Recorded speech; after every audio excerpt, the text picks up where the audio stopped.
रूप पाहता लोचनी सुख झाले सावरणी तुहा विठ्ठल परवा तुहा माधव परवा तुहा माधव परवा तुहा माधव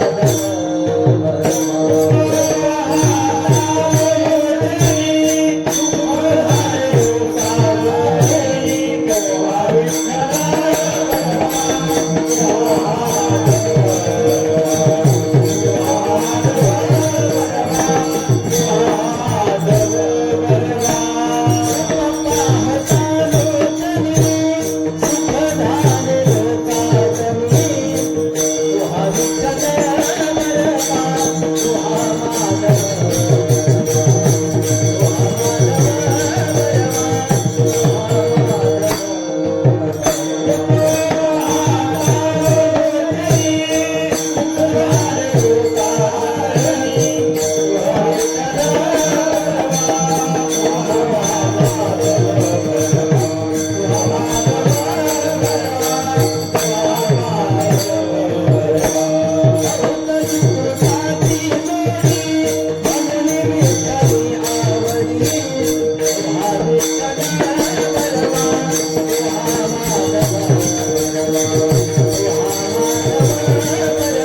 लतीफ महाराज आणि त्यांना साथ करतील भानुदास महाराज. पुढे या, पुढे पुढे.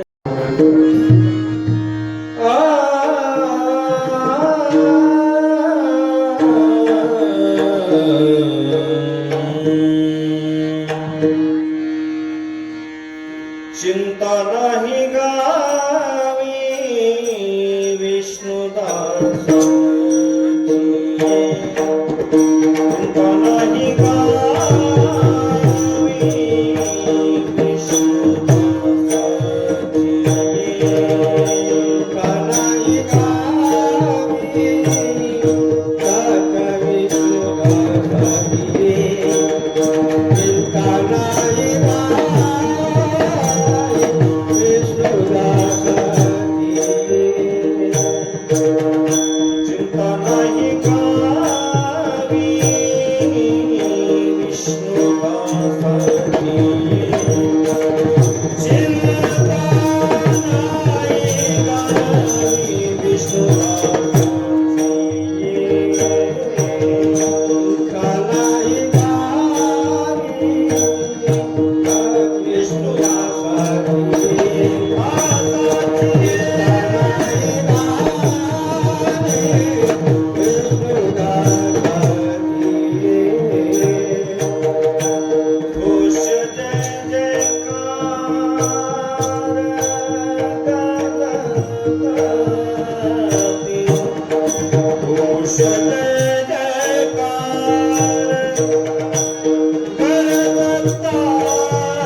चिंता नाही गावी विष्णुदासाची ये. त्याचा अर्थ मोकळा आणि स्पष्ट करा.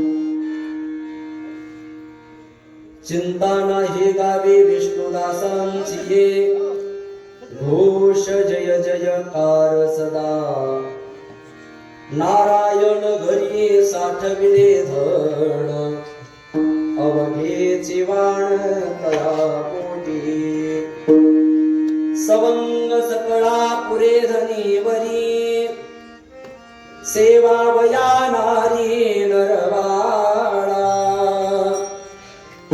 नारायण घरी साठविले धन, अवघेचे वाण तया पोटी.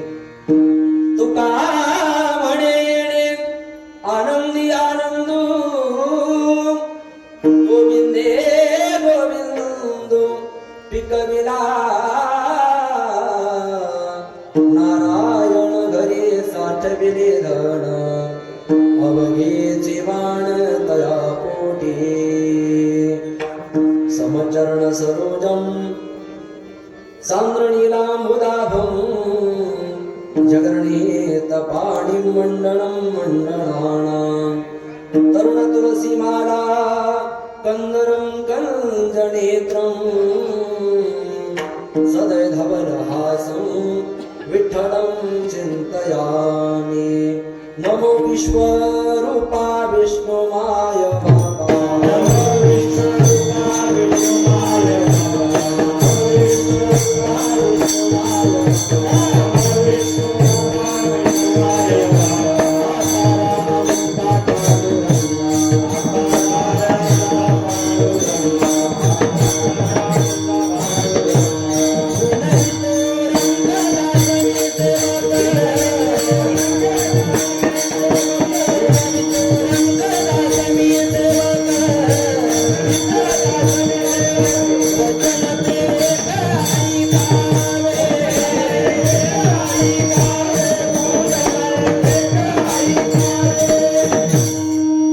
अलंकापुरी रम्य सिंहासनस्थं, पदाम्भोजस्तेजस्फुरदे प्रदेशं. विजिन्द्रादिदेवैः सदा स्तूयमानं, समाधिस्थमूर्तिं भजे दानदेवम्. ॐ नमो ज्ञानेश्वराय.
सच्चिदानंद रूपा नमो सद्गुरु भक्त कल्याण मूर्ती नमो सद्गुरु भास्करा पूर्ण कीर्ती सेवे लागी सेवक झालो तुमच्या लागलो निज चरणा अहो स्वामी तुकया देवा यावरी न करावा अवेर संपादनांच विदाय भक्तिं विभोगितो येन समाधिराज वैराग्यवन्तं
नारायण घरी साठविले धन अवघेची वाण तया पोटी.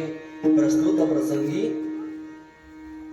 प्राप्त स्थळी कीर्तन रूपी सेवेसाठी निवडलेला भंग ज्ञानी यांचे राजयोगांची माऊली साधकांचे मायबाप अखंड संजीवन समाधी घन महावैष्णव माऊली श्री ज्ञानोबाराया श्री ज्ञानोबारायांना प्रिय असणारे ज्ञानेश प्रिय वैराग्य मूर्ती श्री क्षेत्र देहू निवासी जगत कल्याणासाठी वैकुंठ लोकाचा त्याग करून या भूतलावरती अवतरित होणारे जडजीवांच्या उद्धारासाठी भंग तो आवाजा बाहेरचा कमी ठेवला तरी चालेल, आत स्पष्ट आवाज सोडा. विठाला विठाला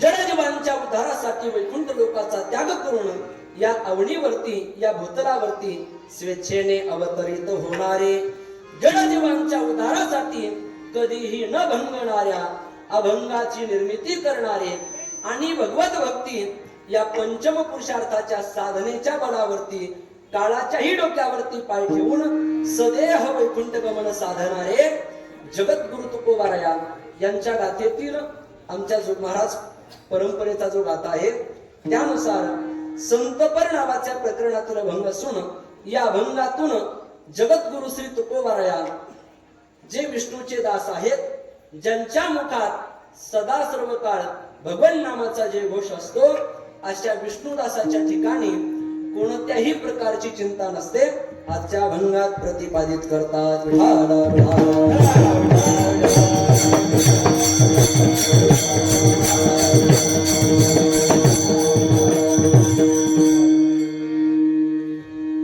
सेवेला प्रारंभ करण्यापूर्वी दोन शब्दाचा अल्पसा पर्याय देणं महत्वाचा आहे. तो म्हणजे असा, प्रतिवर्षाप्रमाणे भगवान परमात्म्याच्या असीम कृपेने साधू संतांच्या आशीर्वादाने अनेक असणाऱ्या थोर विभूतींच्या आशीर्वादाने संपन्न होत असलेला अखंड हरिनाम सप्ताह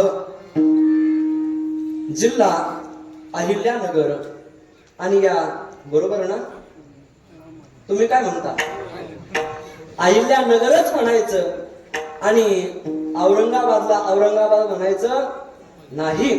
छत्रपती संभाजीनगर त्यामध्ये आपला असणारा हा अहिल्यानगर जिल्हा आणि या अहिल्यानगर जिल्ह्यातील आदिशक्ती भगवती जगदंबा त्या ठिकाणी असणारी श्री महालक्ष्मीच्या वास्तव्याने पवित्र असलेला तालुका, त्याचप्रमाणे ज्ञानाची जननी ज्या भूमीमध्ये ज्ञान प्रगट झालं म्हणजेच ज्ञानेश्वरी जन्माला आली असा असणारा पुण्यपावन तालुका नेवासा तालुका आणि या नेवासा तालुक्यातील अनेक परमार्थ करणारे परमार्थ प्रेमी गावं, त्या गावातील असणार आपलं हे चिकणी या गावाच्या अंतर्गत असणारे जे काही खामगाव आहेत, किती 4 आहेत ना, 4 आहेत. त्यापैकी आपल्या गावाचा क्रमांक 2 आहे. 2 नंबर म्हणणार नाही, क्रमांक 2 आहे. क्रमांक 2 असणार आपलं हे चिकणी खामगाव आणि या गावातील समस्त ग्रामस्थ मंडळी आजपर्यंत ज्याने सप्ताह चालवला ते पाठीमाग सरले, त्यांच्यासाठी एकदा जोरदार टाळ्या. पाठीमाग सरले म्हणून नाही, कधी कधी वाक्य पूर्ण नाही झालं टाळ्या वाजवल्या की लोक म्हणतात महाराज म्हणजे जे चालत होते त्यांना मागं सारायचं का? तसं नाही. त्याचा भावार्थ असा आहे, तात्पर्य असं आहे, आतापर्यंत या सर्व मंडळींनी हा सप्ताह चालवला, 50 वर्ष झाली आणि त्यांना असं वाटलं की आता हा भार आपल्याच्यानं झेपवणं शक्य नाही, मग तरुण परमार्थाला लागले पाहिजे, तरुणाच्या हाती त्या ठिकाणी हा सप्ताह द्यावा. आणि म्हणून गावातील जवळपास 40 ते 50 तरुण या सप्ताहासाठी उपस्थित आहेत आणि अगदी तन मन धनाच्या सेवन त्या ठिकाणी सहभागी आहेत. त्या तरुणांसाठी एकदा जोरदार टाळी. म्हणून भव्य दिव्य कीर्तन महोत्सव तरुणांच्या उत्तम अशा भव्य दिव्य उपस्थितीमध्ये हा सोहळा संपन्न होत आहे. वर्ष 50वे म्हणजे खऱ्या अर्थानं आपला या सप्ताहाचा काय झाला सुवर्ण महोत्सव त्या ठिकाणी आहे. आणि त्यामध्ये आपल्या परिसराचं वैभव भास्करगिरीजी महाराज असतील, त्याचप्रमाणे वैराग्य मूर्ती बरेच नाव आहेत.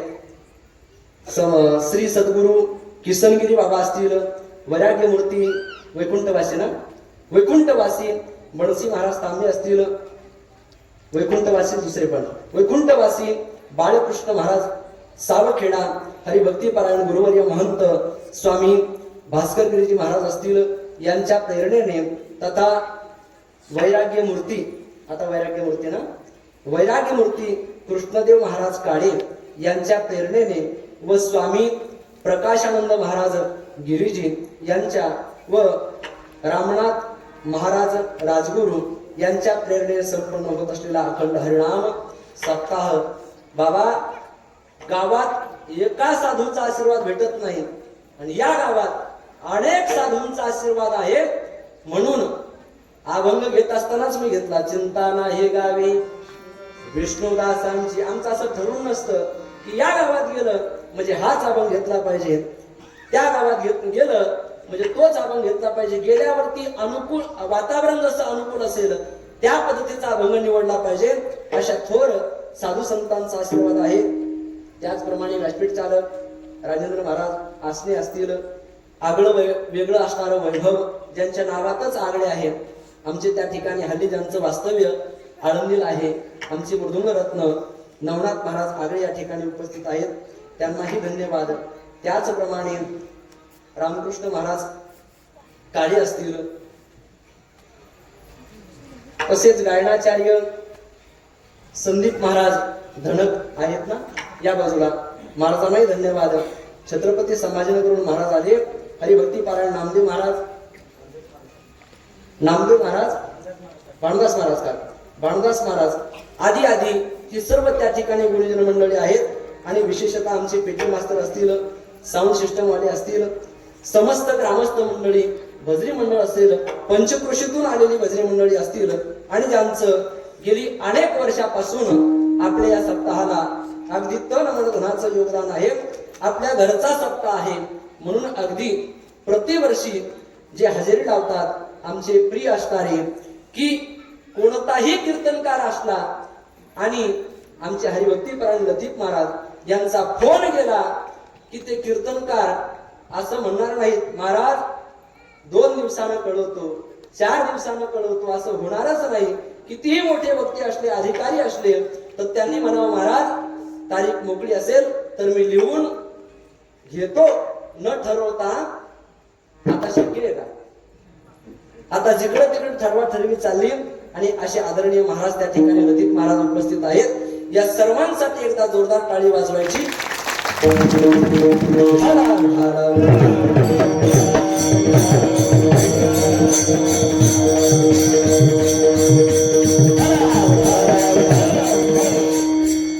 चिंता नाही गावी विष्णुदासाची, घोष जय जयकार सदा.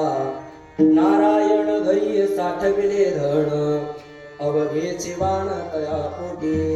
सेवेकरता निवडलेला अभंग जगद्गुरु तुकोबारांचा असून या अभंगाच्या माध्यमातून जगद्गुरु तुकोबाराया, आवाज थोडासा कमी करा बाहेरचा, जगद्गुरु तुकोबाराया जे विष्णूचे दास आहेत, ज्यांच्या मुखामध्ये सदा सर्व काळ भगवान नामाचा जे घोष असतो, त्यांच्या ठिकाणी कोणत्याही प्रकारची चिंता नसते. विठाला विठाला.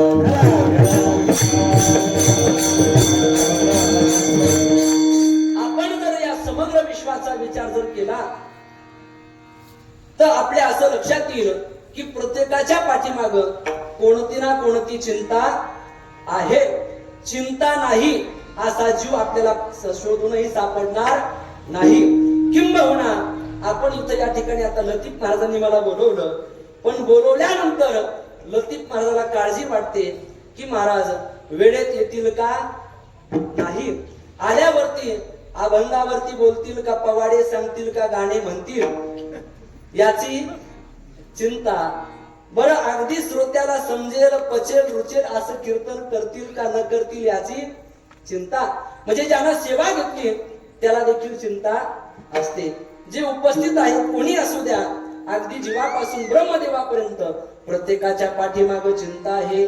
मानवी जीवनाचा विचार जर केला तर मानवी जीवनाचा प्रवास 3 अवस्थेतून होतो. एक बालपण, 2 तरुणपण आणि 3 म्हातारपण. विठाला विठाला.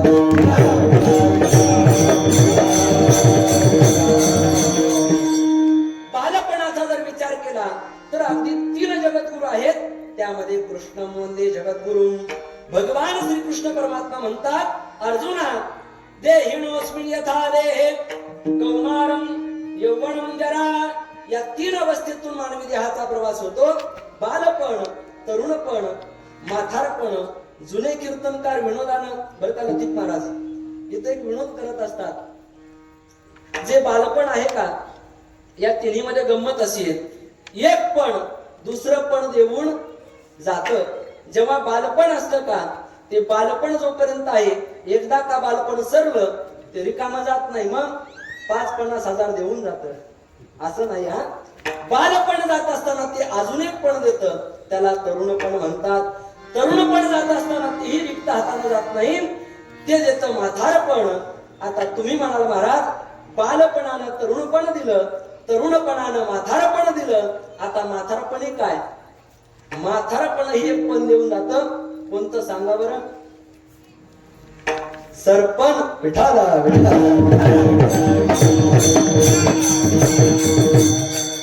सरपण त्याची वाट पाहत ते म्हातारपण सरपण देत. त्याला सांगतो बाबा तुझं जे आयुष्य होतं ते आता दिवस भरले, पूर्ण झाले, सरपण तुझी वाट पाहतय. म्हणजे विनोदाचा भाग सोडा, पण या 3 अवस्थेतून मानवी जीवनाचा प्रवास होतो.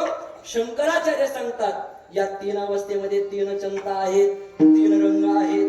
बालस्तावत क्रीडा सप्तस्तरुणस्तावत करुणीरता वृद्धस्तावत चिंता मग्ना अरे ब्रह्मणी गोपिना लग्ना.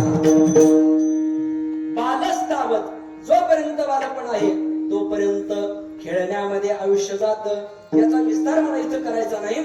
बाळपण खेळण्यात जातं, तरुणपण विषयाच्या भोगामध्ये जात, आणि 3री अवस्था आहे मला ती चिंता सांगायची. जे म्हातारपण आहे ना, वृद्धस्तावत चिंता मग्न. हा म्हातारपण आलं की महाराज चिंता त्याला ग्रासते. म्हातारपणी थेटे पडसे खोकला, हात कपाळाला लावणी बैसे, खोबऱ्याची वाटी ऐसे झाले मुख, गळत असे नाक श्लेष्मपुरी.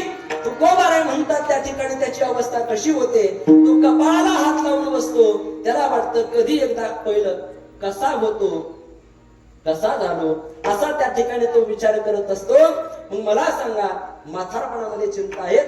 अगदी आपलं वास्तव्य प्रतिष्ठान निवासी असलेले शांतीब्रह्म एकनाथ महाराज यांच्या पवित्र भूमीमध्ये आपलं वास्तव्य आहे. इथून जर आपल्याला मधला मार्ग असताना शॉर्टकट तर मला वाटतं 25 किलोमीटर असेल. किती? 20-25. पण आता ते मोठं धरण झालं म्हणून आपल्याला एवढं फिरून यावं लागतं.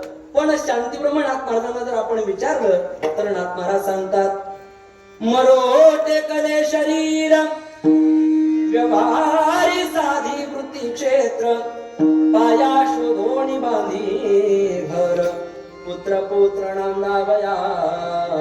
म्हातारपणी त्याच्या पाठीमागे चिंता लागलेली असते. एक असणारा व्यक्ती रोज त्याचा ठरलेला नित्यक्रम गुरुवर्य बाबा कुरेकर बाबा विनोदाना आम्हाला विचार सागरच्या पाठामध्ये दृष्टांत सांगायचे. का सांगायचे माहितीये का? विचार सागर म्हणजे असा मोठा समुद्र आहे आणि त्याच्यामध्ये भरपूर लाटा आहेत. एकदा का सुरुवातीला नवीन असलेले विद्यार्थी विचार सागराचा पाठ ऐकायला बसले बरं का लतीफ महाराज, आणि बसल्याबरोबर घडायचं असं अगदी विचार सागराची प्रक्रिया बाबा सांगायचे, रंगून सांगायचे. पण अशा वेळेला आमची झोप रंगात यायची. रंगात आल्याबरोबर बाबांना विचार करावा, पाठ चाललाय कुणासाठी? यांच्यासाठी, आणि हे झोपात आलाय. कारण जड विषय होता. भ्रम प्रमाद त्रणापाठ विप्रलिप्सा असे काही समाधी षटक हा सर्व विस्तार तुम्ही पाहून घ्या. मग आता काय करावं? अशा वेळेला बाबांना सर्वांना प्रसन्न करण्यासाठी, झोप जाण्यासाठी वेळोवेळी दृष्टांत सांगायचे. त्यापैकी हा एक दृष्टांत आहे. बाबा म्हणायचे, एक असणारी व्यक्ती मरणासन्न अवस्थेमध्ये आता आहे की किंबहुना याचं आयुष्य पूर्ण झालेलं आहे, आणि अशा वेळेला त्यांनी काय करावं? बहिर्दिशेला गेले. पूर्वी बाहेर जावं लागायचा, आता बाहेर नाही, आता घरी येतात. मग बहिर्दिशेला गेल्यानंतर प्रसंग असा घडला, त्यांनी एक दगड उचलावा आणि पायामध्ये आणून टाकावा. विठाला,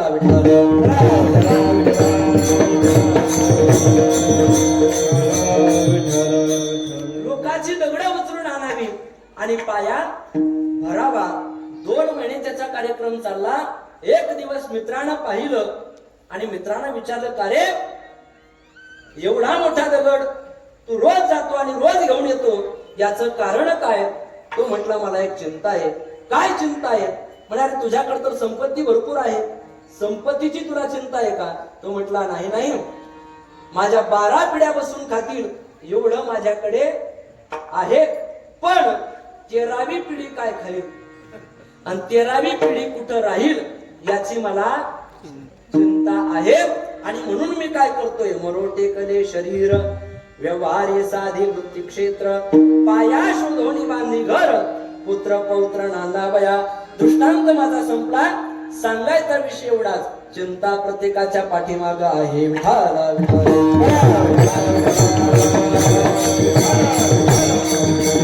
ही चिंता काय करते माहितीये का? माणसाच्या ठिकाणी असणारच शहाणपण, माणसाच्या ठिकाणी असणार चतुरपण नाहीस करत. कबीरदास महाराज सांगतात, चिंता से चतुराई घटे, दुःख से घटे शरीर, पाप से घटे लक्ष्मी, कह गए दास कबीर. या सर्व श्लोकाचा विस्तार मला, या दोह्याचा विस्तार करायचा नाही. फक्त पहिला टोक मला महत्वाचा आहे, चिंता से चतुराई घटे. चिंता जर केली तर त्या चिंतेनं आपल्या ठिकाणी असणारं चतुरत्व, जे शहाणपण आहे ते कमी होतं. मग तुम्ही म्हणाल शहाणपण कमी झालं, मग त्याचं काय होतं? तो शहाणा राहत नाही, तो एकतर दीड शहाणा होतो, नाहीतर हाफ मॅड होतो. विठाला,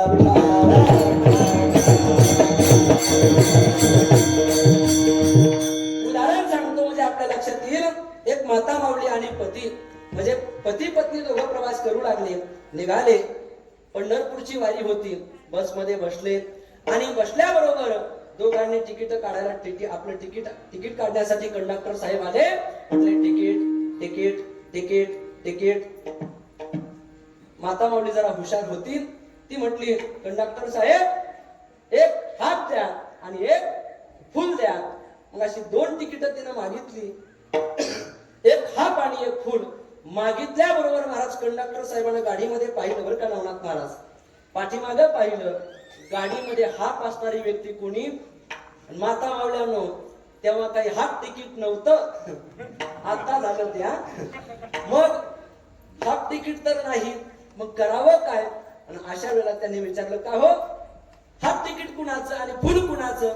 म्हटले, हाफ यांचं आणि फुल माझं. का हो, यांचं वय किती? 5, 10, 15? नाही म्हणे, यांचं वय 55 आहे. 55 वय असताना हाफ तिकीट का? त्या माता माऊलीनं गोड उत्तर दिलं, कंडक्टर साहेब ते हाफ मॅड आहेत म्हणून हाफ तिकीट द्या. काय सांगितलं? हाफ द्या. बरं ठीक आहे. आणि म्हणे तुमचं? म्हणे माझं त्या ठिकाणी फुल. पण कंडक्टर साहेब तिच्यापेक्षाही हुशार होते, चतुर होते. ते म्हटले, हे पहा, तिकीट तर 2च घ्यावे लागतील. किती? 2च. का? कारण हे हाफ मॅड आहेत म्हणून यांचं हाफ, आणि तुम्ही 1.5 शहाणे आहात म्हणून 1.5, मिळून झाले 2.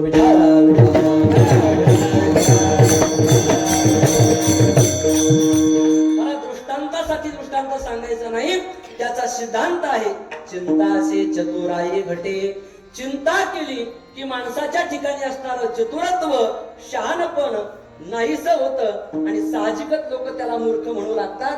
आता मूर्खाची व्याख्या काय? याला गोड उदाहरण आहे, पण माझी वेळ पुरणार नाही म्हणून मी ते सांगत नाही. मग याला म्हणतात चिंता, की आपल्या ठिकाणी असणारं शहाणपण, चतुरपण जी घालवते ती आहे चिंता. किंबहुना चिंता म्हणजे काय? तर चिंता चिता समाख्याता बिंदू मात्रेण विशेषता सदिवं दहते चिता, निर्जीवम दहते, आपलं सजीवम दहते चिंता आणि निर्जीवम दहते चिता. एवढा फरक आहे. निर्जीवाला जी जाळते तिला काय म्हणतात? तुमच्या इकडे जाळतात ना?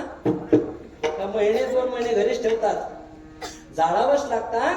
आणि मग चिंता जिवंतपणे जाळते तिला चिंता म्हणतात. लतीफ महाराज, माझ्या नावावरती तुम्ही असंच केलं. पांडुरंग महाराज चादर नाही हा, चांदर विठाला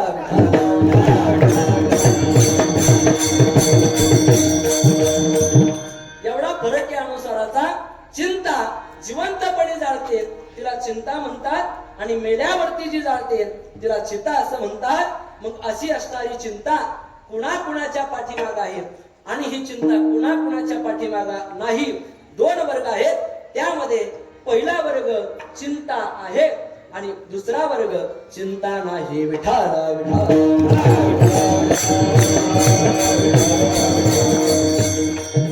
पहिला वर्ग आहे चिंता आहे.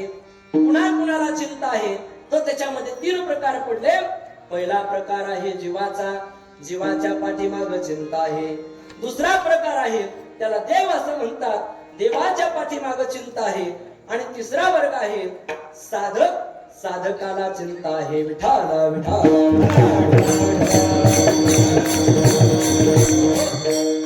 पहिला प्रकार आहे जीवाचा, जीवाच्या पाठीमाग चिंता आहे. कशाची चिंता असेल तर जगद्गुरु तुकोबारा म्हणतात जीवाच्या पाठीमाग तो सकाळी उठला की त्याला असं वाटतं कधी उठेल, कधी गरम गरम चपाती, गरम गरम भाकरी ताटामध्ये पडेल आणि कधी खाईल, याची चिंता असते जीवाला. तुकोबारा सांगता नित्य उठोनी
पहिलं प्रमाण तुकोबारा म्हणतात नित्य उठून या.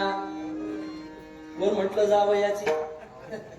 जावयाची नाही या, ती धोंड्याच्या महिन्यात अधिक मासामध्ये असते. नित्य उठून या खावयाची चिंता, तो सारखी चिंता करतो काय मिळेल, काय खाऊ, काय खाऊ, गावचं खाऊ, देवाचं खाऊ, भावाचं खाऊ, राष्ट्राचं खाऊ, बाहेर देशाचं खाऊ.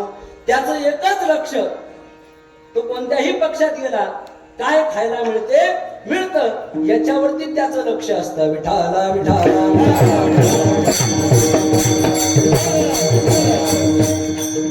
सर्व पक्षामध्ये जाऊन करावं भक्ष, एवढंच त्यांचं लक्ष. विठाला विठाला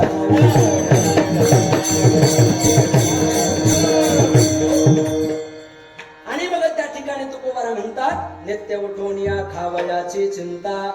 पण आपुल्या सुविधा नाथविषयी. आणि तुकोबारा इथं थांबले नाही. तुकोबाराला म्हणावं लागलं, पशु पक्ष्यांचं जीवन तुकोबाराने पाहिलं आणि तुकोबाराने याच्या पुढचं प्रमाण दिलं. तुकोबारा म्हणतात हेची चिंता काय, चकार लावला, हेची चिंता काय, खावे म्हणवणी म्हणे तुझं होणी पक्षीराज. बाबा उठल्याबरोबर मला खायला मिळतं का न मिळतं याची तुला चिंता येणार, म्हणून ऐक जीवा, तुझ्यापेक्षा पशु पक्षी बरे. का बरे? उदाहरण सांगतो म्हणजे लक्षात येईल. आपण सर्व शेतकरी आहोत. आपल्या घरी गायी म्हशी शेळ्या अगदी सर्व आहेत. मग आपल्याला जर कुठं कार्यक्रम असेल, लग्न समारंभ असेल आणि आपल्याला जर जायचं झालं तर आपण काय करतो? गाईला पाणी पाजतो. पाजल्याबरोबर गावराना जर्शी नाही. मग पाणी पाजलं की पाणी पाजल्याबरोबर त्या ठिकाणी महाराज तिला 4-5 पेंड्या 5 पेंड्या धरून चला. 5 पेंड्या तिच्या दावणीमध्ये टाकल्या आणि आपण आपल्या कामाला निघून गेलो. मग ती गाय म्हणते का, आता 2 आमचे मिस्टर वृषभराज बैल येतील, त्यांना 2 माझा पिंट्या येईल, म्हणजे माझं वासरू, त्याला 1 आणि उरलेल्या 2 मी खाते. असं गाय कधी म्हणते का? गाय 4 पायाची असं कधी गाय म्हणत नाही. तिला जेवढं खायचं तेवढं ती खाते आणि उरलेलं पायाखाली तुडवते. त्याच्यावरतीच मूत्र विसर्जन, त्याच्यावरतीच शेण टाकते आणि वेळ प्रसंगी त्याच्यावरतीच बसते. दृष्टांत माझा संपला. मग तुकोबाराय म्हणतात, मी पशु पक्ष्यांचं जीवन पाहिलं आणि माझ्या लक्षात आलं की त्यांच्या पुढे 5 पेंढ्या टाकल्या की ते पुढच्या दुसऱ्या दिवसाचा विचार करत, म्हणून भले तुझं वणी पक्षीराज विठाला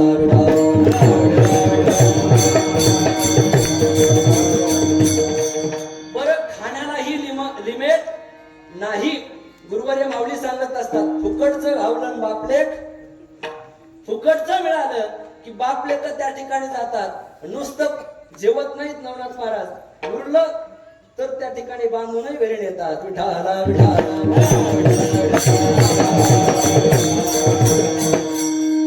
यांना म्हणायचं फुकट्या गँगचे अध्यक्ष. असाचे फुकट्या. त्याला जायचं होतं बालाजीला. बालाजीला का? तू म्हणाल महाराज पंढरपूरला का नाही? कारण बाबा त्याच्या गळ्यात काही पवित्र माळ नव्हती. गळ्यामध्ये माळ असली तरच तो पंढरपूरला जातो. त्यानं विचार केला आपल्याला काही पंढरपूरला जायला जमणार नाही. मग तो म्हटला बालाजीला सर्व चालतं, बालाजीला जाऊ. पण जाण्यासाठी दादा त्याने एक ठरवलं, रुपया खर्च होता कामा नये. त्याने युक्ती लढवली. एक गाडीवाला त्याच्या ओळखीचा होता. त्याला फोन केला, म्हणे आपल्याला त्या ठिकाणी जायचं आहे, बालाजीला येणार का? तो म्हटला ठीक आहे. काय करावं लागेल? म्हणे काहीच नाही, तुझी गाडी, डिझेल माझं. तो म्हटला बरं ठीक आहे. गाडी मित्राची मिळाली. हो म्हटला मी डिझेल भरतो. पण पुढं आहे का, गाडी मिळाली एका मित्राकडं. त्यानं पुन्हा दुसऱ्याला फोन केला. दुसऱ्याला सांगितलं, हे पहा आपल्याला बालाजीला जायचंय, तुला यायचं का? तो म्हटला हो. काय करावं लागेल? म्हणे मी गाडी पाहिली, तू डिझेलची व्यवस्था कर. त्यानं डिझेलची व्यवस्था करतो म्हणून होकार दिला. आता गाडी फुकट मिळाली, डिझेलची व्यवस्था झाली. आता पुढे ऐका ना, गेल्यानंतर जेवण खावण राहण्याची व्यवस्था त्यालाही खर्च लागतो ना. त्यानं दुसरा नंबर डायल केला. 3ऱ्या मित्राला फोन लावला आणि 3ऱ्या मित्राला सांगितलं, हे पहा आपल्याला बालाजीला जायचंय, गाडीची व्यवस्था झाली, डिझेलची व्यवस्था झाली. आता फक्त जी काही टोल नाका म्हणा किंवा जेवणाचा खर्च असेल तो राहिला. मग काय म्हणणं आहे तुझं? म्हणे काहीच नाही, जो टोल नाका असेल आणि राहण्या खाण्याची व्यवस्था तू पाहिजे. तो म्हटला ठीक आहे. गाडी मिळाली. कुणाची? दुसऱ्या मित्राची. डिझेल दुसऱ्याच मित्राचं. येण्या जाण्याचा खर्च, राहण्याचा तोही 3ऱ्या मित्राचा. चौघही गाडीत बसले, बालाजीची यात्रा करून आले. मला सांगा याचं काय गेलं? याला म्हणायचं फुकट्या. विठाला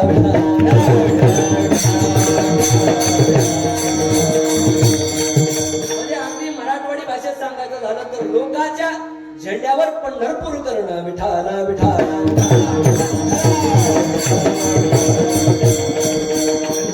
मग असं जीव जिथं फुकट मिळतंय, काही खायला मिळतं का, याच्या पाठीमाग जीव आहेत. आणि म्हणून तुकोबाराने या जीवाचं निरीक्षण केलं आणि जीवासाठी 2 प्रमाण दिले. नित्य उठून या खावयाची चिंता किंबहुना याची चिंता काय खावे म्हणवणी. या 2 प्रमाणाचा जरी विचार केला तर आपलं आजचं कीर्तन पूर्ण होईल. पण अभंग पूर्ण करण्याची जबाबदारी माझी आहे. म्हणून ऐका, जीवाच्या चिंतेचा विचार पूर्ण झाला. खाण्यापिण्याची चिंता, फुकटचं मिळतं का याची चिंता जीवाला आहे. एक. वर्ग क्रमांक 2, देवाला चिंता आहे.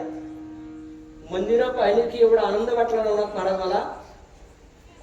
गावोगावात लाखभर रुपयाचं मंदिर बांधायचं म्हटलं की एकाचा उमरा हजार वेळा निजावा लागतो. तेव्हा तो कुठं 1100 रुपये देतो.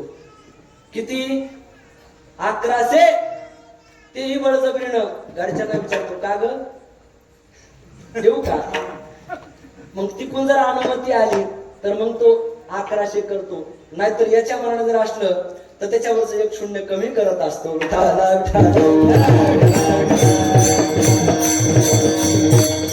एवढं भव्य दिव्य मंदिर आहे. तसं पंढरपूरला गेल्यानंतर पांडुरंगाचं मंदिर पाहिलं, धडधडीत सोनं सडा, कडस दिसतोच उजवळा, बरवे बरवे पंढरपूर, विठोबारायाचे नगर. अगदी सर्व देवता आपण त्या ठिकाणी गावकऱ्यांनी 80 लाख रुपये खर्च करून हे मंदिर बांधले. पुनश्च एकदा सर्वांसाठी आपणच जोरदार टाळी वाजवायची. कारण आपल्याला राहण्यासाठी आपण 40 लाखाचे बंगले बांधतो. जास्त असतील पण कमीत कमी 40 50 लाखाचे बंगले जर आपण बांधत असू, मग देवासाठी आपल्या प्रपंचातून काहीतरी केलं पाहिजे. आणि या सर्व गावकऱ्यावरती खऱ्या अर्थानं आल्या मला माहिती मिळाली की गुरुवर्य माऊलींचं प्रेम या गावावरती विशेष आहे आणि गावकऱ्यांचंही प्रेम गुरुवर्य माऊलीवरती आहे. विठाला विठाला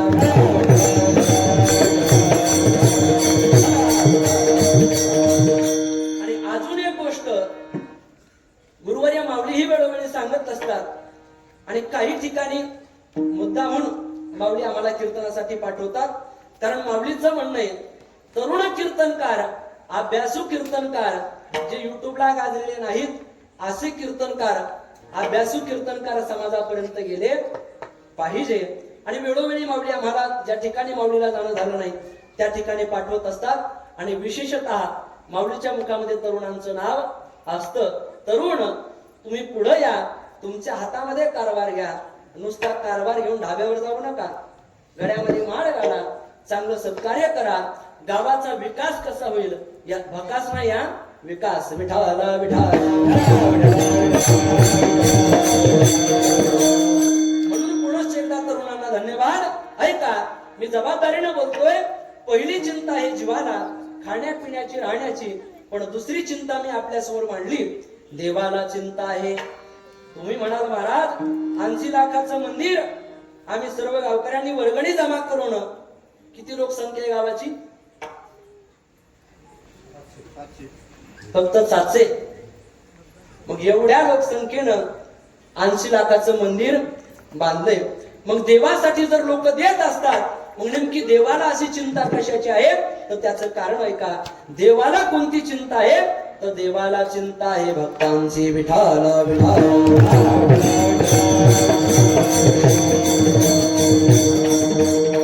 भरपूर मोठं उदाहरण आहे, पण आपला विषय सिद्ध करण्यासाठी अगदी 5 मिनिटात मी धावता सांगतो. ज्ञानोबाराया नामदेवरायांना भेटण्यासाठी पंढरपूरला गेले. तीर्थावळी प्रकरण पाहून घ्या.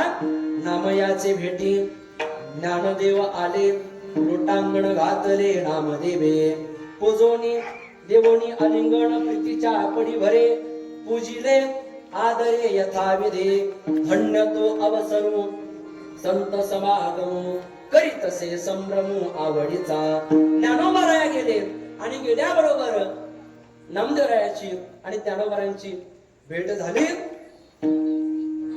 नामदेव महाराजांनी विचारलं, ज्ञानोबा, अचानक माऊली चैत्र वारी नाही, आषाढी नाही, कार्तिकी नाही, माघ वारी नाही, या 4 वाऱ्याला वारकऱ्यानं गेलं पाहिजे. या 4 वाऱ्यापैकी एकही वारी नाही, तुम्ही अचानक कसे आले? तेव्हा ज्ञानोबाराने उत्तर दिलं, नामदेवा, तू भक्त शिरोमणी आहेस आणि तुझ्या संगतीमध्ये मला तीर्थयात्रा करायची आहे. तुझी या संगतीचे नित्य सुख घ्यावे, सार्थक करावे संसाराचे. आणि असं म्हणून ज्ञानोबाराने सांगितलं, नामदेवा, तुला माझ्या बरोबर तीर्थयात्रेला यावं लागणार. नामदेव महाराज म्हटले, हा बाबा निश्चित आपल्याला कुठंतरी आता दुसऱ्याच गावाला घेऊन जाणार, ट्रिप काढणार आणि ट्रिपला आपल्याला घेऊन जातील, ज्ञानोबाला घेऊन जाणार आहेत. पण तरीही नामदेव महाराज नाही म्हणतात. पण नाही म्हणण्याचं धाडस होईना ना. मग काय केलं, सर्व भार देवावरती घातला आणि सांगितलं, माऊली देवाला विचारा, जर देवाने सांगितलं नामा तू जा तर मी जाईल, अन्यथा जाणार नाही. मग दोघही रावळामध्ये आले, पांडुरंगाचं दर्शन घेतलं आणि देव बोलू लागला. देव बोलतो बर का, तुम्हाला आम्हाला नाही, भक्ताला बोलत असतो. आणि मग समोर भगवान परमात्मा, मधी त्या ठिकाणी ज्ञानोबाराया आणि पाठीमागं नामदेव महाराज एकाच रेषेमध्ये तिघ जण उभे राहिले. आणि उभे राहिल्याबरोबर ज्ञानोबाराने देवाकडे पाहिलं आणि सांगितलं, ज्ञानोबा देवा, मला त्या ठिकाणी नामदेव महाराजाबरोबर तीर्थयात्रा करायची आहे आणि त्यांना तू पाठव. पाठीमागून नवनाथ महाराज, नामदेव महाराज म्हणायचे, देवा नाही म्हणा, देवा नाही म्हणा. पण त्यावेळेला देवानं नामदेवाकडे पाहिलं आणि हसले. काय म्हणतात ऐका, हसुनी पंढरीनाथ पाहे नामयाकडे,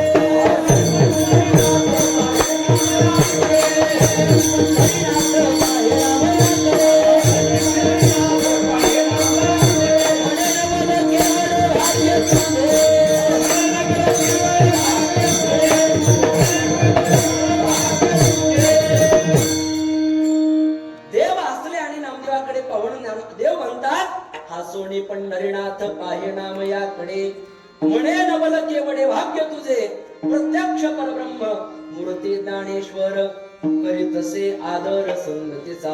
ज्ञानोबा तुझ्या संगतीची अपेक्षा करतात.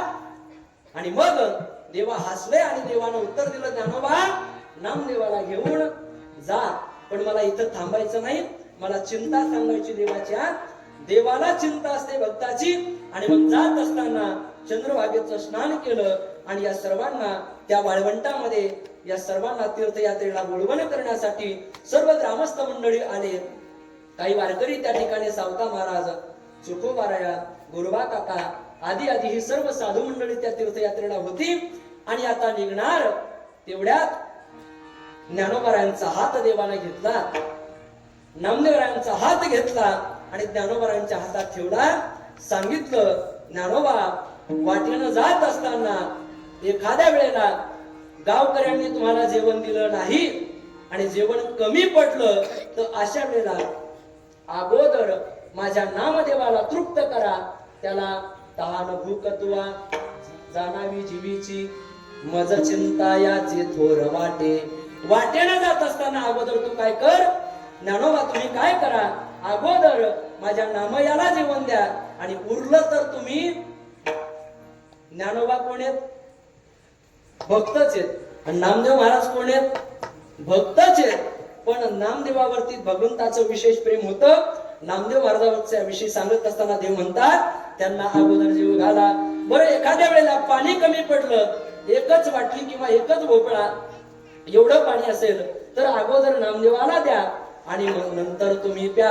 म्हणून तहान भूकत्वा जाणावी जीवीची, मज चिंता याची थोर वाटे. का बरं, आरुष साबडे नामे माझे वेडे,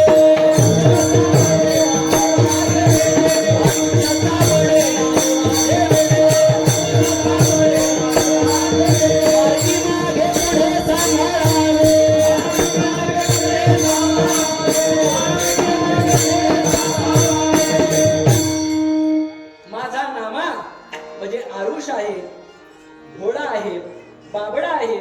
त्यानं अजून कुठं तीर्थयात्रा केलेली नाही, पंढरपूर सोडून तो कधी गेलेला नाही. आणि म्हणून जात असताना मार्गी मागे पुढे सांभाळावे.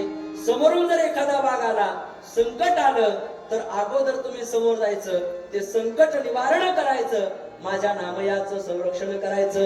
एखाद्या वेळेला पाठीमागून काही संकट आलं, अशा वेळेला तुम्ही पाठीमागं व्हायचं आणि माझ्या नामदेवाला पुढं घालून माझ्या नामयाचं संरक्षण करायचं. ऐका, आणि सर्वांची बोलवण केली, निघून गेले. पण एवढ्यावरती काम भागलं नाही ना. आता तहान भूकत्वा जाणावी जीवीची, मद चिंता याची थोड वाटे. भक्ताची चिंता म्हणजे नामदेवाची चिंता त्या ठिकाणी देवाला होती. पण ऐका, देव घरी आले. घरी आल्यावर तर देवाला 2 शाली घ्यावं, झोपी जावं ना. देव काही झोपायला तयार नाहीत. 7 दिवस झाले सारखं नामदेवाचं चिंतन, सारखं नामदेवाचं चिंतन. माता माऊली रागवली.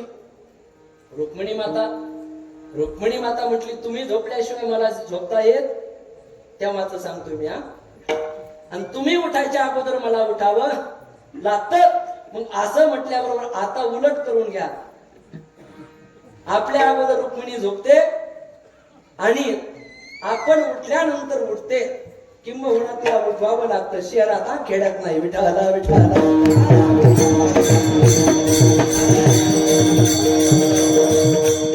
बर का माता मावल्यांनो, जे सांगतो हे इथलं खेड्यातलं नाही, हे शहरातलं. या शहरात डोक्यावरती पदर दिसत नाही, कपाळाला कुंकू दिसत नाही. विठाला विठाला.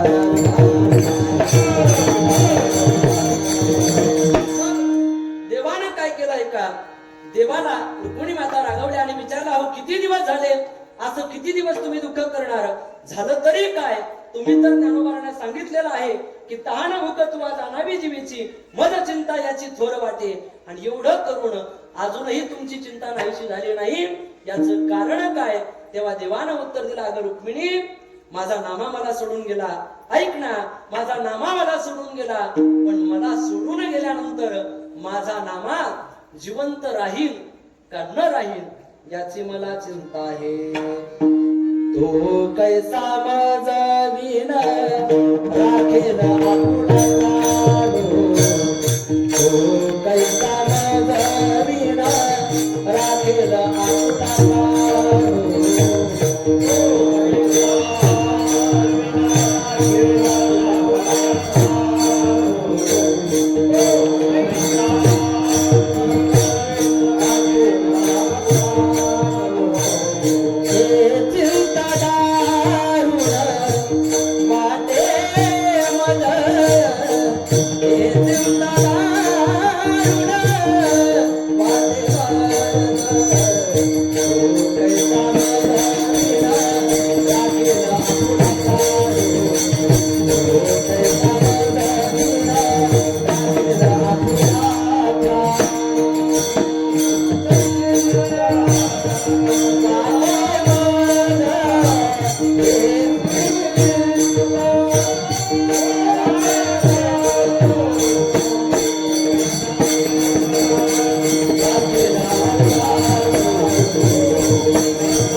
आठवण आली आणि देवाच्या डोळ्यातून अश्रुधारा वाहू लागल्या.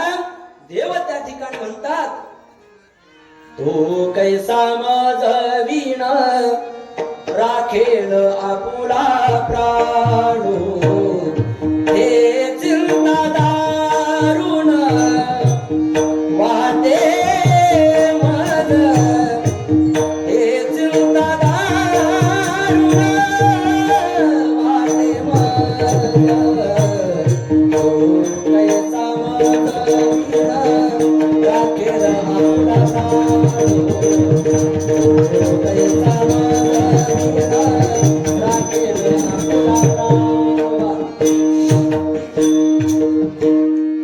देवाच्या डोळ्यात अश्रुधारा वाहू लागल्या, डोळ्यामध्ये पाणी आलं, कंठ सदगदित झाला आणि देव म्हणतात, अगं रुक्मिणी, माझा नामा मला सोडून गेला, पण तो गेलाय ना, माझ्याशिवाय जिवंत राहतो का न राहतो याची मला चिंता आहे.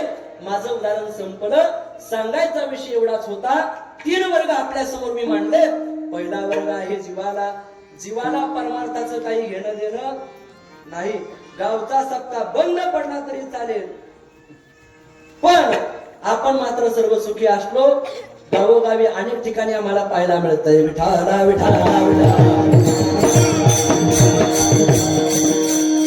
पण ऐका, सप्ताह भजन जर बंद झाले ना, मग काही खरं नाही. मग फार अवघड होईल. आता त्याचा विस्तार मी आज करत नाही. विठाला विठाला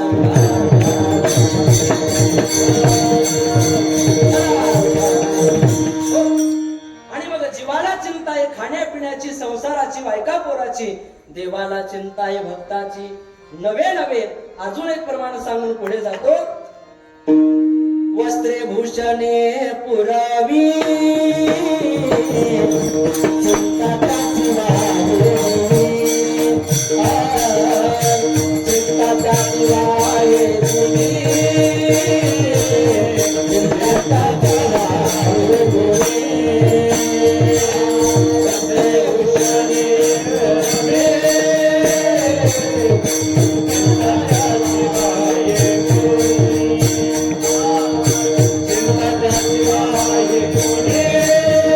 भूषणे पुरावी, चिंता त्याची वाहे तुझी.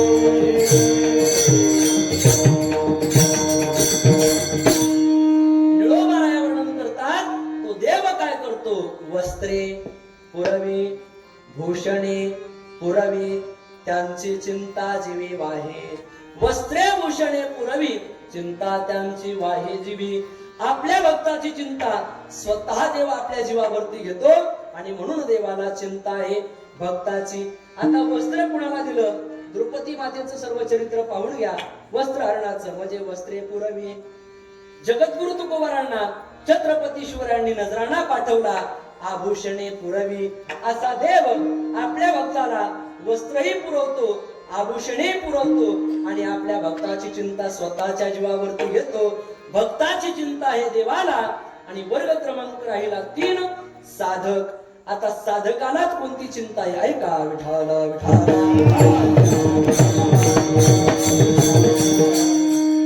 साधकाला चिंता आहे सद्गुरु प्राप्तीची साधकाला चिंता आहे आत्मोद्धाराची साधकाला चिंता आहे या संसार दुःखाच्या निवृत्तीची साधकाला चिंता आहे परमोच्च असणारा जो काही मोक्ष आहे त्या मोक्षाच्या प्राप्तीची किंबहुना साधकाला त्या ठिकाणी चिंता आहे देव प्राप्तीची. मग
चिंता करी सदा सर्व काळ रात्रंदिवस ह्याची तळमळ तुका म्हणे नाही आपले बळ जेणे फळ पावेन निश्चयशी तो सारखी चिंता त्या ठिकाणी करत असतो.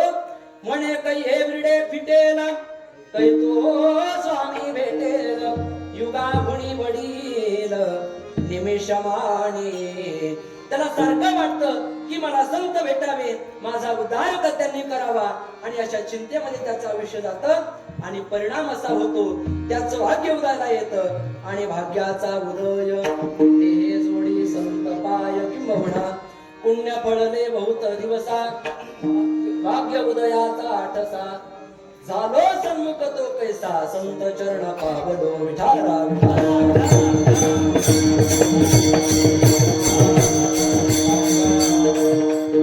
सत्कर्म परिपक्व झालं की सद्गुरूला त्याला शोधायची गरज नाही, आपोआप सद्गुरू त्याच्याकडे येतात. सत्कर्म परिपाकात ते करुणादिनी निधिरो धृताः प्राप्य तीरतरु छायां विश्रामंती यथा सुखम.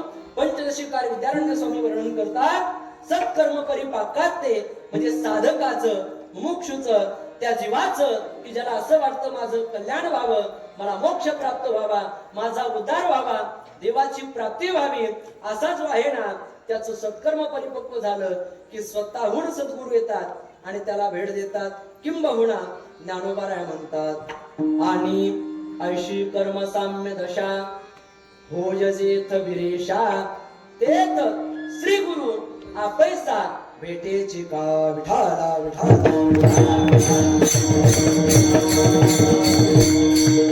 मग आता आहे का जो साधक अवस्थेमध्ये होता त्यानं म्हणावं पुसावेशी याची वाटे जे जे भेटे तयासी देव कृपा करी रमज काय लाज राखील. अवघियाचा विसर झाला हा राहिला वेग तुका म्हणे चिंता वाटे कोण भेटे सांगे साथ.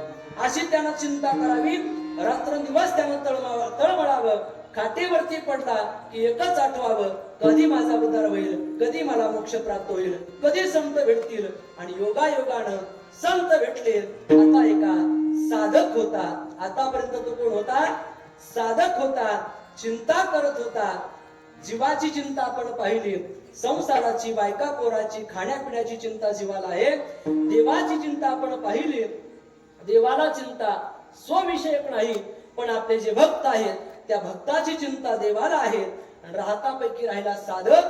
त्या साधकाला जोपर्यंत सद्गुरू प्राप्त होत नाहीत तोपर्यंत त्याला आत्मोद्धाराची चिंता असते.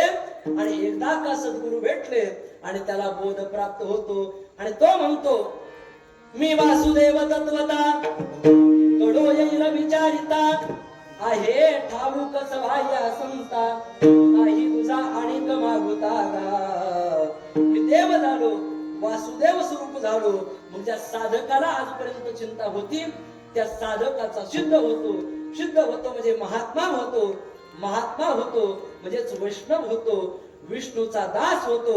आणि असा एकदा का भगवत कृपा झाली, संताची कृपा झाली, साधकाचा सिद्ध झाला, विष्णूचा दास झाला आणि मुखामध्ये सदा सर्व काळ भगवंताच्या नामाचा जयघोष येऊ लागला. अशी अवस्था ज्या वेळेला त्या साधकाची सिद्ध स्वरूपामध्ये होते, तो वैष्णव होतो. त्यावेळेला काय होतं? तुकोबाराय म्हणतात त्याच्या जीवनात कोणत्याही प्रकारची चिंता राहत नाही. चिंता नाही गावी विष्णू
घोष जय जयकार सदा.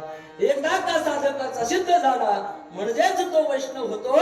आणि असा विष्णूचा दास झाला म्हणजेच त्याची व्याख्या आहे मुखामध्ये सदा सर्वकाळ भगवंताच्या नामाचा जय घोष असतो घोष जय जयकार सदा आणि त्याचा परिणाम चिंता नाही गावे विष्णुदासाची म्हणून त्याच्याजवळ कोणत्याही प्रकारची चिंता राहत नाही आता वैष्णव कुणाला म्हणायचं त्याच्या 4 व्याख्या आहेत आणि एक कीर्तन होईल एवढा विस्तार आहे पण आज फक्त मी यादी सांगतो वैष्णव कुणाला म्हणावं पहिली व्याख्या वैष्णवाची आहे जो ज्याचं सर्व प्रेम देवावरती असतं वैष्णव तो जया अवघे देवावरी माया नाही अनेक प्रमाण धन धन गुण जन याला म्हणायचं वैष्णव की ज्याचं सर्व प्रेम देवावरती आहे वैष्णवाची पहिली व्याख्या दुसरी व्याख्या वैष्णव कुणाला म्हणायचं की ज्याला दुसऱ्याचं दुःख सहन होत नाही दुसऱ्याच्या दुःखानं जे दुःखी होतात आणि दुसऱ्याच्या सुखानं जे सुखी होतात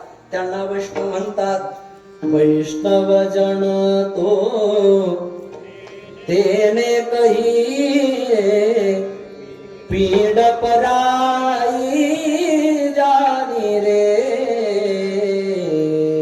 दुसऱ्याच्या दुःखानं जे दुःखी होतात ते वैष्णव तुमचं आमचं उलट आहे आपण दुसऱ्याच्या सुखानं दुःखी होतो आणि दुसऱ्याच्या दुःखानं सुखी होतो लक्षात येतंय ना तुमचं आमचं उलट आहे तुम्ही आम्ही दुसऱ्याच्या सुखानं दुसऱ्याला का सुख झालं आपण दुःखी होतो आणि दुसरा का दुःखी झाला आपण सुखी होतो अगदी उदाहरण सांगायचं झालं तर एकानं घराचं बांधकाम केलं अगदी पायाभरणी झाली 3 मजली घर बांधकाम झालं झाल्याबरोबर शेजारच्या पोटात दुखायला लागलं आणि मग त्याला मोठ्या मोठ्या दवाखान्यामध्ये नेलं अगदी सर्व विस्तार तुम्ही पाहून घ्या आणि मग महाराज 3-4 वेळा स्टेटमेंट केली नवनाथ महाराज पण गुण काही आला नाही शेवटी कुठंच गुण आला नाही म्हणून आपल्या जवळच राहुल नेवाशाला एक हुशार डॉक्टर होते वय झालेलं होतं ते म्हटले आतापर्यंत किती दवाखाने केले म्हणे भरपूर केले 3 लाख रुपये खर्च झाला दवाखाना म्हटलं की खर्च सांगायची गरज नाही एवढा अमाप खर्च झाला म्हणे पोट कधीपासून दुखतंय त्याचं मूळ कारण काय कधी बायकोनं शिळे तुकडे खाऊ घातले का कधी जेवण दिलं नाही का नेमकं मूळ कारण काय त्याचं मूळ शोधलं पाहिजे ना दुखण्याचं आणि मग त्यांनी उत्तर दिलं ज्या दिवशी आमच्या घराची असणारी शेजारी आमच्या दोघांचंही घर पत्र्याचं होतं 4-4 पत्र्यामध्ये आम्ही राहणारे पण माझा जो शेजारी आहे ना त्यानं त्रिमालिके म्हणजे 3 मजली घर बांधलं आणि ज्या दिवशी पायाभरणी झाली भूमिपूजन झालं पायाभरणी झालं आणि पाहता पाहता ते घर पूर्ण झालं आणि म्हणून ज्या दिवशी पायाभरणी झाली त्याच दिवसापासून माझं पोट दुखायला लागलं ते चतुरच होते डॉक्टर ते म्हटले एक काम करा याला एकच रामबाण उपाय आहे तो म्हणजे काय तर तुम्हाला नेवाशातून जे मोठे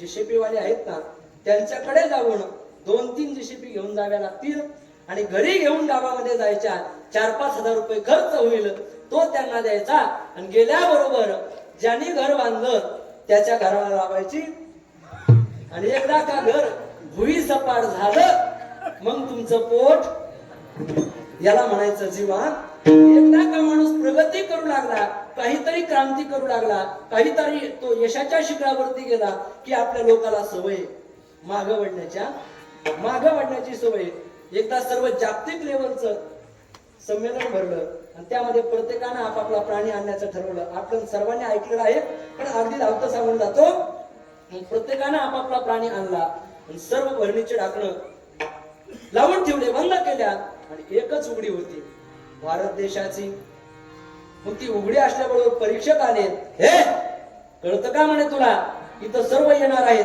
सर्व परीक्षक वर्ग येतील मोठ्या मोठ्या राज्यातून भारत देशातून अगदी जागतिक सर्व लेवलवरती सर्व त्या ठिकाणी येणार आहेत परीक्षक वर्ग येणार आहे आणि तू ही असणारी भरणी उघडी ठेवली एकाला जर खेकडा बाहेर आला तर तो चावेल असं म्हटल्याबरोबर तो जो होता का तो भारतीयच होता तो म्हटला हे पा साहेब ज्या भरण्याची तुम्ही ढाकणं लावलीत का एखाद्या वेळेला त्या भरण्याचे ढाकणं फोडून हे प्राणी बाहेर येतील पण आमच्या उघड्या असणाऱ्या भरणीतले खेकडे बाहेर येणार नाहीत तो म्हटला काय कारण ते म्हणा जरा जवळ या तुम्हाला अगदी प्रत्यक्षात चक्षुर्वय सत्यम तुम्हाला प्रत्यक्ष प्रमाण दाखवतो. जवळ नेलं महाराज, नेल्याबरोबर ती भरणी समोर ठेवलेली आहे. म्हटले पहा आता. त्यामध्ये नवनाथ महाराज एक खेकडा वरती वरती वरती चढत आला.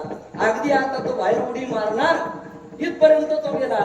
बाकीचे त्याच्या पायाला धरून 1 2 3 जोर लगा के पाडलं ना महाराज खाली. असं जर असेल तर प्रगती होऊ शकत नाही. विठाला विठाला ऐका, म्हणजे तुम्ही आम्ही दुसऱ्याच्या सुखानं दुखी होतो आणि दुसऱ्याच्या दुःखानं सुखी होतो हा जीव आहे. पण वैष्णवाची व्याख्या आहे. वैष्णव कुणाला म्हणतात? जे दुसऱ्याच्या सुखानं सुखी आणि दुसऱ्याने सुख परावी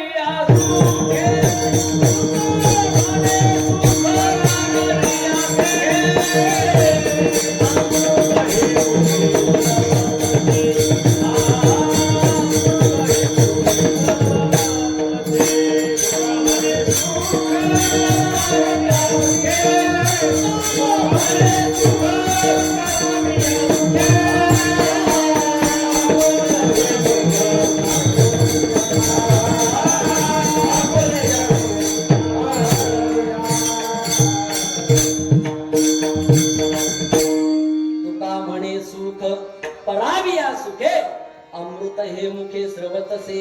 यांना संत म्हणायची दुसरी व्याख्या. दुसऱ्याच्या सुखानं सुखी, दुसऱ्याच्या दुःखानं दुखी ते वैष्णव आहेत. तिसरी व्याख्या आहे वैष्णवांची. वैष्णव कुणाला म्हणायचं? की जे चोरी करतात. ऐकताय ना? जे चोरी करतात ते वैष्णव आहेत. वैष्णव चोरटी आली घरासी करंटी आजी आपुले जतन करा भांडे पांघरुण. आता ते चोरी कशाची करतात? याच्यातला आध्यात्मिक भाव वेगळा आहे. कामाची चोरी करतात, क्रोधाची चोरी करतात, लोभाची चोरी करतात, षडविकाराची चोरी करतात. आपल्या ज्या चित्तामध्ये प्रपंच साठवलेला आहे त्या चित्ताची चोरी करतात आणि त्याला मोक्षाची प्राप्ती करून देतात. ते वैष्णव आहेत. चित्ताचं हरण करणारे, चित्ताची चोरी करणारे वैष्णव चोरटी. पहिली व्याख्या अवघ प्रेम देवावरती आहे, त्यांना वैष्णव म्हणा. दुसऱ्याच्या सुखानं सुखी, दुसऱ्याच्या दुःखानं दुःखी त्यांना वैष्णव म्हणा. तिसरी व्याख्या जे चोरी करतात म्हणजे अवगुणाचं हरण करतात त्यांना वैष्णव म्हणा. आणि चौथी व्याख्या वैष्णव कुणाला म्हणायचं? ज्यांच्या मुखात सदा सर्व काळ भगवंताचं नामचिंतन आहे, घोष जय जयकार सदा, त्यांना वैष्णव म्हणा. मग असे सदा सर्व काळ जे भगवंताचं भजन करतात त्यांच्या ठिकाणी कोणतीही चिंता नाही. विठाल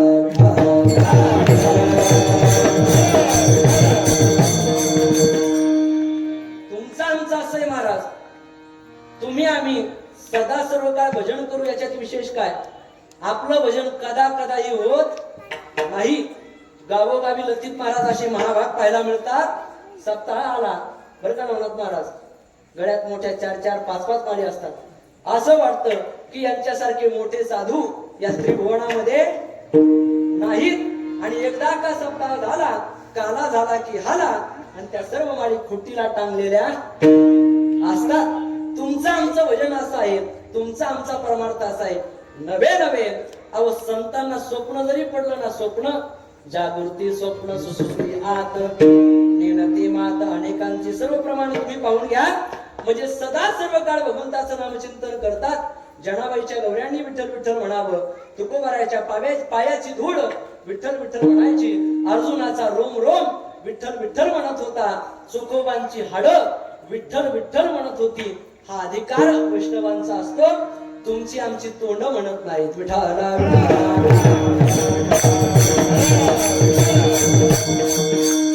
संतांना स्वप्न जरी पडलं तर ते देवाविषयी पडतं. तुम्हाला आम्हाला जर पडलं तर ते मात्र संसाराचं पडतं. अगदी 2 मिनिटात सांगून जाईल. एका आमच्या जालना जिल्ह्यामध्ये कीर्तन सेवा करण्याचा योग. कीर्तन झालं आणि कीर्तन झाल्यानंतर आमच्या भागात 9 ते 11 ही वेळ आहे. मग कीर्तन त्या ठिकाणी महाराज सुरू झालं. कीर्तन झालं. जे यजमान होते त्यांच्या घरी आरामासाठी गेलो आणि योगायोगानं त्या दिवशी त्यांनी उन्हाळ्याचे दिवस आहेत ना, आंब्याचा सौदा घेतला होता. कशाचा? आंब्याचा. मग आंब्याचा सौदा घेण्यासाठी ती बैठक बसली. शेतकऱ्यानं म्हणावं 1,00,000. किती? 1,00,000. यांनी म्हणावं 80,000. शेतकऱ्यानं म्हणावं 1,00,000शिवाय मी देऊ शकत नाही. यांनी म्हणावं मला 80,000पेक्षा जास्त परवडत नाही. पाहता पाहता लतीफ महाराज सौद्याचा काही मेळ बसला नाही. सौदा मोडला, विचकटला आणि मग हा बाबा घरी आला. आणि योगायोगानं झोपायची व्यवस्था त्यांच्या घरी.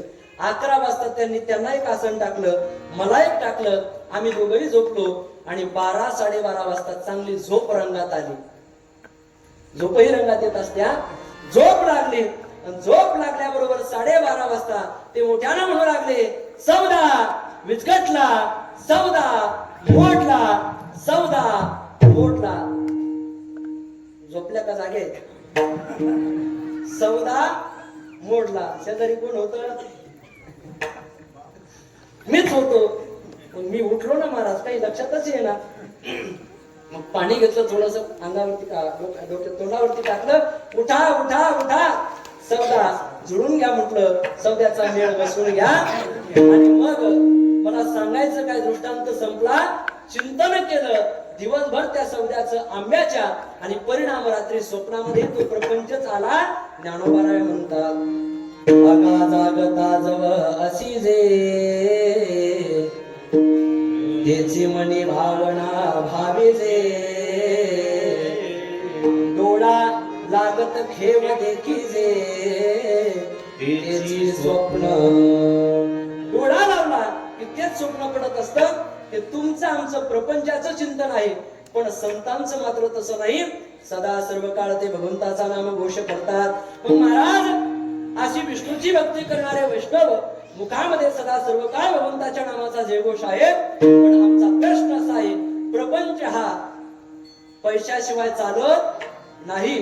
परमार्थात चित्त, प्रपंचात वित्त आणि शरीरात पित्त हे आवश्यक असतं. मग आम्हाला सांगा, जर सदा सर्व काळ भगवंत नामाचा जयघोष करणारे वैष्णव आहेत, मग यांच्या प्रपंचाचं काय? यांच्याकडे नेमकं धन कोणतं आहे? तर ते धन सांगतात अभंगाचे. नारायण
नारायण घरी साठविले धन अवघेचे वाण तया पोटी. त्यांच्याकडे धन कोणतं असेल तर तुकोबाऱ्या म्हणतात त्यांच्याकडे परमार्थ रूपी धन आहे, परमात्मा रूपी धन आहे आणि त्याच्यामुळे त्यांना इतर धनाची गरज नाही. परमार्थ महाधन जोडी देवाचे चरण भावया जतन हे उपाय लाभाचे. परमात्मा रूपी धन असल्यामुळे, परमार्थ रूपी धन असल्यामुळे त्यांनी ते धन त्यांच्या जवळ साठवलेलं आहे. नारायण घरी साठविले धन आणि त्याचा परिणाम अवघेची वाणतया पोटी. तीही त्रिभुवनी आम्ही वैभवाचे धनी असा या प्रमाणाचा अर्थ घ्यावा लागेल. ती त्रिभुवनामध्ये जेवढं वैभव आहे ना, जेवढे वाण म्हणजे प्रकार आहेत ते सर्व आमच्याकडे आहेत. या जगातील सर्वात श्रीमंत आम्ही आहोत असं परमात्मा रूपी धन आमच्याकडे आहे आणि म्हणून नारायण घरी साठविले धन. आता मला सांगा, हा सप्ताह करायचा आहे. आपले तरुण मंडळी आले आणि त्याने सप्ताह केला. सप्ताह कडीला जाईल का? काय भरता तुम्ही? कागद भरता का? नाही ना, नोटाच भराव्या लागतील. 2000च्या नाही, ह्या दिसत नाही आता. म्हणजे दक्षिणा द्यावीच लागते. वर्गणीशिवाय किंवा धनाशिवाय परमार्थ आता होऊ शकत नाही. फुलाची पाकळी प्रत्येकाला या ठिकाणी दिली गेली पाहिजे. मग आता मला सांगा, हा जर एवढा सुंदर उत्सव आहे, या सुंदर उत्सवामध्ये मोठे मोठे कीर्तनकार आले, आमचे लतीफ महाराज असतील, नवनाथ महाराज असतील, हे परिसरातील सर्व गुणीजन असतील, पंचक्रोशीतील भजन मंडळ असतील, ग्रामस्थ भजन मंडळ असतील, ती सर्वजण आली आणि यांना जर तुम्ही श्रीफळ देऊन पाठवलं, कोणा येतील का? नाही ना महाराज. म्हणून याच्यासाठी धनाची गरज आहे. मग आपण सर्वांनी या सप्ताहासाठी तन मन धनाचं सहकार्य केलं पाहिजे. तुकोबारा म्हणतात, तुका म्हणे सत्य कर्मा भावे साह्य. जर एखादा काढवा आला का तर या भय नरका जाणे, त्याला नरकाला जावं लागणार आहे. किंवा स्वधर्म आतवते, ज्ञानोबाने म्हणतात स्वधर्म आतवते, जे जे वेळे आपण याते ते ते तुझे बहुते सन्मान योगे. जिथं परमार्थिक कार्य आहे तिथं आपल्या घरातून फुलाची पाकळी गेलीच पाहिजे. नवे नवे तर तुकोबारा म्हणतात, जोडून या धन उत्तम व्यवहारे उदास विचारे वेच करी. कुठं माहितीये का? काही काही अर्थ घेतला महाराज, उदास विचारे वेच करी आणि ते ढाब्यावरती गेले. तिथं वेच नाही करायचा. तिथं उदास वृत्तीनं वेच केला की नरकच आहे. इथं उदास वृत्तीनं वेच केला पाहिजे. म्हणून आपल्या सर्वांना विनंती आहे, मंडप असेल, साऊंड सिस्टम असेल, इथला सर्व खर्च असेल, याला धनाशिवाय होऊ शकत नाही. म्हणून आपण सर्वांनी तन मन धनाचं सहकार्य करावं. विठाला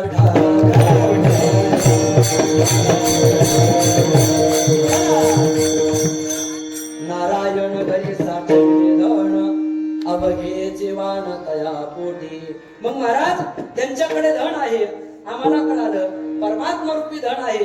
मग आता एक सांगून जातो, आठवलं म्हणून ना, आम्ही परंपरेने ऐकलं, वैद्य बाबा सांगायचे, मुलांनो आता इथून जो महाराज संस्थेतून तुम्ही गेले की तुम्हाला समाजामध्ये फिरावं लागणार.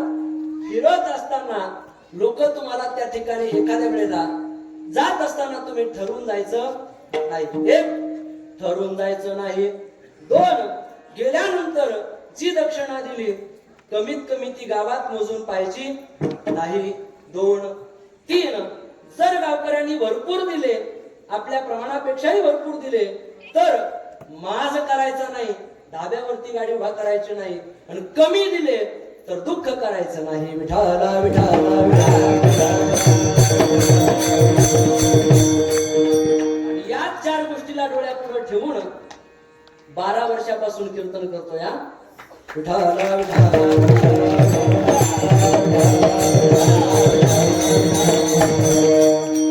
लतीफ महाराज ज्या वेळेला मिळायचं ना, आपल्याला गरजही असते, त्यावेळेला लोक भरपूर देत असतात. विठाला विठाला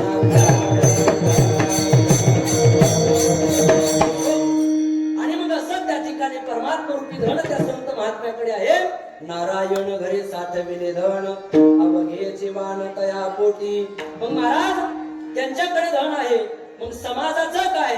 या समाजासाठी त्यांच्याकडे काही संत आहे, समाजासाठी काहीतरी कार्य करत असतात, तर समाजासाठी तुकोबारा म्हणतात बाबांनो, त्या विष्णूच्या दासाकडे परमात्मा रूपी धन आहे आणि ते एवढं आहे, त्यांनी एवढं साठवलं की ते लहान मुलाला पुरेल, नारीला पुरेल आणि सर्व या माणसांना पुरेल एवढं धन त्यांच्याकडे आहे.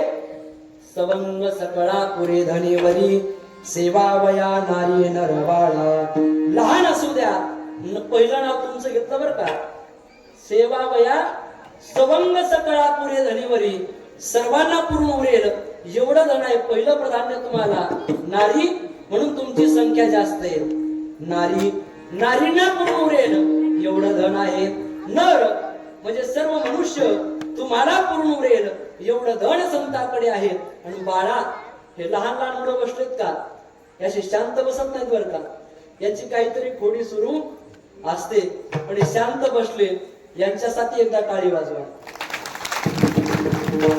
जेणेकरून आतापर्यंतच्या पिढीनं सुवर्ण महोत्सव गाठला, म्हणजे 50 वर्ष झाले बरोबर ना.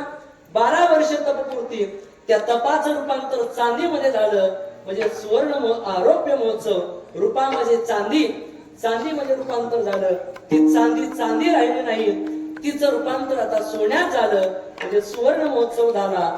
आणि आतापर्यंत मागच्या पिढीनं, एक पिढी आतापर्यंत त्यांनी हे चालवलं, किंवा पाठीमागची पिढी असेल त्यांनी 50 वर्षापर्यंत चालवलं.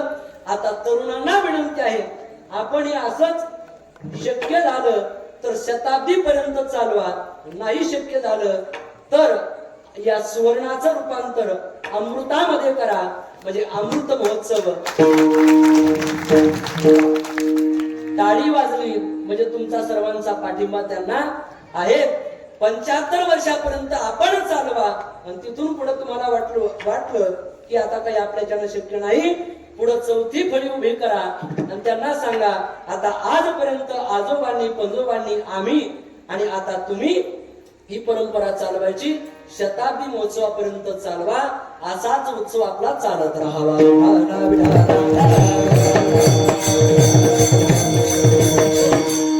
तुकोबारा म्हणतात, असं असणारं परमार्थिक धन हे कधीही संपत नाही. नारींना पूर्ण उरतं, पुरुषांना पूर्ण उरतं, लहान बाळांनाही पूर्ण उरतं. सेवावया नारी नरवाळा. प्रपंचामध्ये इच्छा पूर्ण होत नाही महाराज. अगदी एका मिनिटात सांगतो, एकानं घराचं नाव टाकलं इच्छा पूर्ती. काय वासुदेवाच्या कीर्तनाला गेलो, गेल्याबरोबर विचारलं, का हो इच्छा पूर्ण झाली? हो म्हटले महाराज, इच्छा पूर्ण झाली. महाराज पहिला मजला पाहिला, दुसरा पाहिला, तिसरा पाहिला, चौथा पाहिला, 5वा पाहिला. 5 झाले. 5 झाल्याबरोबर 6व्या मजल्यात गेलो, लतीफ महाराज अशी गजब उभे होते. मी विचारलं, का हो ही गजब? एखादा पाहुणा जर ताण द्यायला लागला, याच्यावरती ताणायचा का? ते म्हटले, महाराज सगळे सोयरे माझे सगळे चांगले, तसा ताण देणारा कोणी नाही. मग पुढच्या वर्षी जर चांगला कापूस, चांगलं पीक, चांगला ऊस, चांगला भाव लागला, तर पुढच्या वर्षी अजून एक माळा मजरा बांधणार, चढवणार. विनोदानं त्यांना म्हटलं, एक काम करा ना, जी पाटी लावली का पाटी, त्यात थोडासा बदल करा. काय बदल करायचा? म्हटलं, एक काम करा, इच्छा पूर्ती जी या पाठी तुम्ही लावली का, तिथं असा बदल करा, इच्छेची चढावड. 6 झाले की 7, 7 झाले की 8. हे प्रपंचातलं आहे. प्रपंचात इच्छा पूर्ण होत नाही, पण परमार्थात सवंग सकळा पुरे तृप्त होतो जीव. कामना हे झालो पायी, किंवा इच्छेचे पावलो तू का म्हणे धन्य झालो. आणि असं सर्वांची इच्छा पूर्ण होते. आणि म्हणून तुकोबारा म्हणतात, सवंग सकळा पुरे धनेवरे, सेवावया नारी नरवाळा. मग महाराज असं धन त्यांनी साठवलेलं आहे, सर्वांना पूर्ण उरेल. मग हे धन सारखं वाढावं, यासाठी ते नेमकं काय करतात, तर तुकोबाराने सांगितलं, त्या धनाचं पीक ते घेतात आणि त्या धनाला त्या ठिकाणी पिकवतात. अभंगाचं 4थं चरण. तुका म्हणे आनंद आनंद, तुका म्हणे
गोविंदे गोविंदो पिकविला. ते धन का संपत नाही त्याचं कारण तुकोबाराय सांगतात. तुकोबाराय म्हणतात ते काय करतात. तुका म्हणे येणे आनंदी आनंद गोविंदे गोविंदो पिकविला. परमात्मा रूपी नामाची ती खेती करतात. म्हणवा खेती करो हरिनाम की. आणि खेती केली की आपल्याला प्रत्येकाला अनुभव आहे. एका विजा केला नास मग भोगिले कणीस. एक बीज जमिनीमध्ये टाकलं की आपल्याला असं वाटतं ते वाया गेले असे गमले. ज्ञानोबा म्हणतात पण ते वाया जात नाही. ते लाखो पटीनं वाढत असतं, हजारो पटीनं वाढत असतं. तसं तुकोबाराय सांगतात. तुका म्हणे येणे आनंदी आनंद गोविंदे गोविंदो पिकविला. नारायण घरी साठविले धन आवडले मान तया पोटी. मग असं पीक पिकवणारे नामचिंतन करणारे कोण आहेत तर ऐका. ज्ञानेश्वर माऊली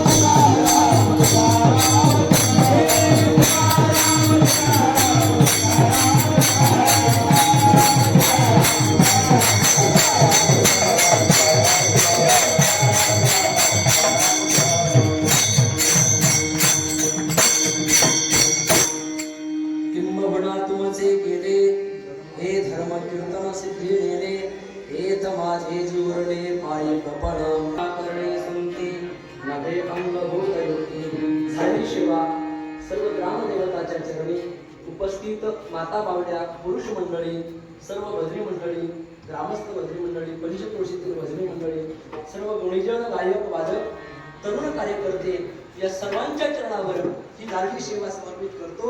आणि एक सूचना द्याविषयी मला वाटते ना ती अशी, मी येण्याच्या अगोदर इथं काळं कुत्र तुमच्याकडे असा नियम का? महाराज आले बंद जायचं, त्याच्याशिवाय जायचं नाही. मायबाप तसं करू नका. आणि मला पाहुण्याला सेवा सोडायची होती, पण तुम्ही आले नाही म्हणून मला पहिल्या 3 चाली म्हणाव्या लागल्या. नाहीतर पहिल्या चाली जास्त वेळ जात नाही, सरळ प्रमाण म्हणत असतो. एक प्रमाण म्हणायचं मंगलाचरण झालं, पण तुमच्यामुळे 2-3 प्रमाणे गावी लागली का? कारण अभंग जर सुरुवातीपासून ऐकला नाही तर शेवट काही वेळ लागत नाही. प्रचार करायचा म्हटलं की सुरुवातीपासून राहावं लागतं तत्पर, तेव्हा शेवट पुढे तरी गोड होतो. तसं परमार्थामध्ये ही बाजू सांभाळा. जर परमार्थ गोड आणि तो पचेल रुचेल असं आपल्याला वाटत असेल तर अगदी 10 मिनिटं आपण लवकर आलं पाहिजे. ही सर्वांना त्या ठिकाणी सूचना करतो. अगदी लतीफ महाराजांच्या माध्यमातून ही सेवा करण्याचा योग लाभला. गावामध्ये एवढा आनंद वाटला की सर्व यांच्या पुढे फक्त मायक नाहीत ना, ते एका वणी बळीरे अशी सर्व ही गुरुजन मंडळी आहेत. आता कोणाचाही नामनिर्देश करत नाही, सर्वांच्या चरणाला स्पर्श करतो, सर्वांच्या चरणावरती साष्टांग प्रणिपात करतो. तरुण मंडळीला धन्यवाद देतो. असाच उत्सव आपण उत्तरोत्तर भव्य दिव्य स्वरूपामध्ये चालवत राहावा ही ग्रामदेवताच्या चरणी, भगवंताच्या चरणी, तुकोबाराच्या चरणी, ज्ञानोबारांच्या चरणी प्रार्थना करतो. जो महाराजांच्या चरणी प्रार्थना करतो आणि माझ्या लांबलेल्या वाणीला पूर्णविराम देतो. जय जय